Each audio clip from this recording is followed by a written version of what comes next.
বেশি হলে একটা লোক থাকবে না, নামাজ আছে, ঘরে ফেরার ব্যাপার আছে, ঠিক কিনা? এই ঠিক শব্দটাও ঠিক মতো আপনারা উচ্চারণ করছেন, বুলন্দ আওয়াজ, ঠিক আছে কিনা?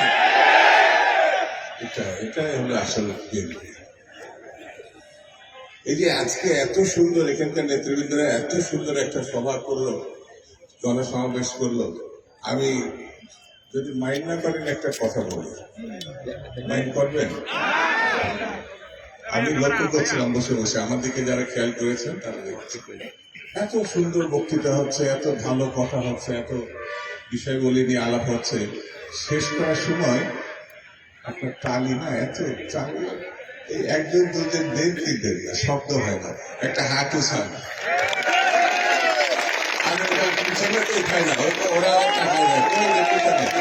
এবার একটা জোরে হাত তালি দিতে হবে, জোরে জোরে জোরে।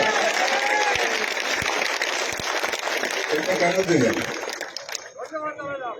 আমি দিতে বললে দিয়ে দিলেন। আজকে পঞ্চগড়ের মাটিতে পা দেওয়ার পর সত্যিটা বলে আমি 50 বছর রাজনৈতিক জীবনে যে অনুভূতি আমার ভিতরে কাজ করেনি, আজকে পঞ্চগড়ে মানে আমি যেখানে থাকি সে আরেক প্রান্তে এসে আমার ভিতরে একটা অনুভূতি জাগে, অনুভূতিটা আপনাদের শেয়ার করি। আমার মনে হলো যে পঞ্চগড় হচ্ছে ধানের শীষের এলাকা। আগামী দিন যে নির্বাচন হবে, কোথায় কি হবে জানি না, তবে এখানে জিতবে হচ্ছে ধানের শীষ। এখানে কে কি এসে বললো, বলবে, আসবে, যাবে, মাথায় রাখার দরকার নেই। আজ থেকে এই কথা মনে রাখতে হবে, আমরা শহীদ জিয়ার সৈনিক, আমরা বেগম জিয়ার সৈনিক, আমরা তারেক রহমানের সৈনিক, আমরা এক সৃষ্টিকর্তা ছাড়া কারোর কাছে মাথা নত করি না। অনেকেই অনেক কথা বলছে, বিএনপি নাকি এই করেছে, সেই করেছে, কি করেছে। 16 বছর 18 বছর ইলিয়াস আলী যারা নিখোঁজ হয়েছে, গুম হয়েছে, আজকে কেউ কেউ 1 মাসের ঘটনায় মনে করছেন কি ফেলে দিলেন, কি হয়ে গেল। 800টি ছেলে, কারোর ভাই, কারোর স্বামী, কারোর সন্তান এখনো ফিরে আসে না। বিএনপি নিয়ে কথা বলে, দেশের জন্য যদি কেউ জীবন নিয়ে থাকে শহীদ জিয়া রহমান, তার মধ্যে সর্বশ্রেষ্ঠ এবং সর্বাধিক এক। বেগমদের দিকে নজর যায় না? 6টি বছর বিনা চিকিৎসায় মৃত্যুর কাছে গেছে, কিন্তু আপোষহীন নেত্রী আপোষ করে নাই। তার দিকে চোখ যায় না? বিএনপি কি করেছে, কি করে নাই, 1 মাসে হয় না। বেটা কই ছিল? 17 বছর নজরে আসবে না। 60 লক্ষ মামলা, কয়টা মামলা আছে তোমার? 60 লক্ষ মামলার আসামি বিএনপি।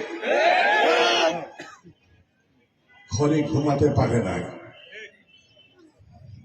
বনে বাদরে জমি রালে। এই পঞ্চগড়ের ছেলেটাই বাঁচার জন্য হয়তো ঢাকা শহরে রিক্সা চালিয়েছে, ছাত্র ছিল। ঢাকা শহরে সে বাঁচার জন্য করে নাকি?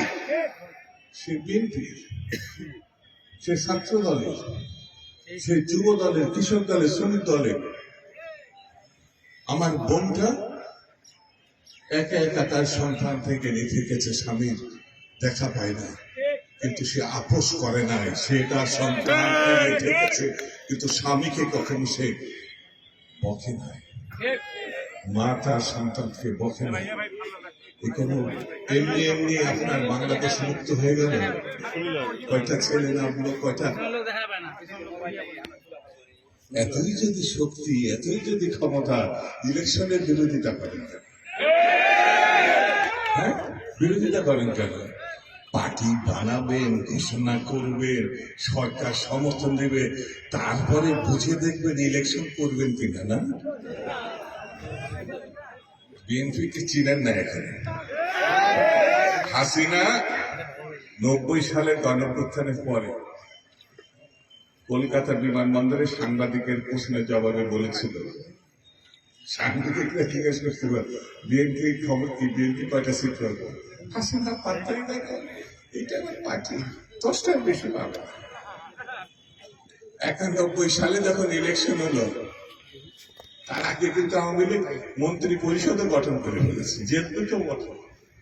যেই রেজাল্ট, যেই ফলাফল প্রকাশ হয়েছে ইলেকশনে, চারিধারে শুধু বিএনপি আর বিএনপি, বিএনপি আর বিএনপি। হাসিনা কি বলবে, সূক্ষ্ম কাটটি দিয়েছে, মানে এত সূক্ষ্ম যে ওই যে মেয়েরা, আমার মামুনরা ওই যে সুইয়ের ফোটে ফোটার মধ্যে কত কায়দা কানুন করে ক্ষমতা দখল করে 17 বছর, 15 বছর, 18 বছর, 20 বছর। বাংলার মানুষ যখন জেগে উঠল, শহীদ জিয়ার মানুষ যখন জেগে উঠল, বেগম জিয়ার প্রতি যখন মানুষ সমর্থন দিল, আমি প্রায় সময় বলতাম, আমি একটা দৌড়ের দিকে আমি একটু টাকি টাকি দেখতে চাই, সেই দৌড়টা হবে হাসিনার দৌড়। হাসিনার দৌড়। আরে আল্লাহ, তার 48 ঘন্টা আগে বলেছে মসজিদ কম না, কখনো পালায় না, বলছে না? জোরে বলেন, বলছে, জোরে বলেন।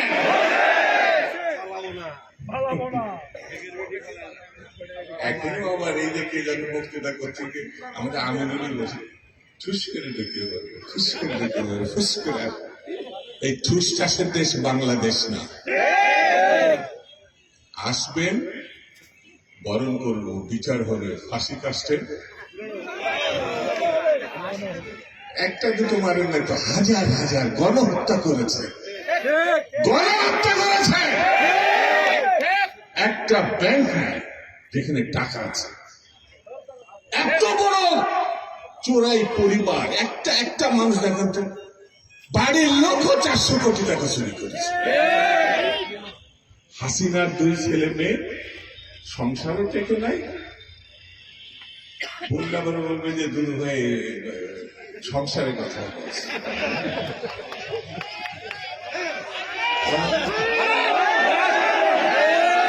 শেখ মুজিব 40,000 বিরোধী দলের নেতা কর্মীকে রক্ষী বাহিনী হত্যা করেছে। কথা সত্য না মিথ্যা? একদল করেছিল, কথা সত্য।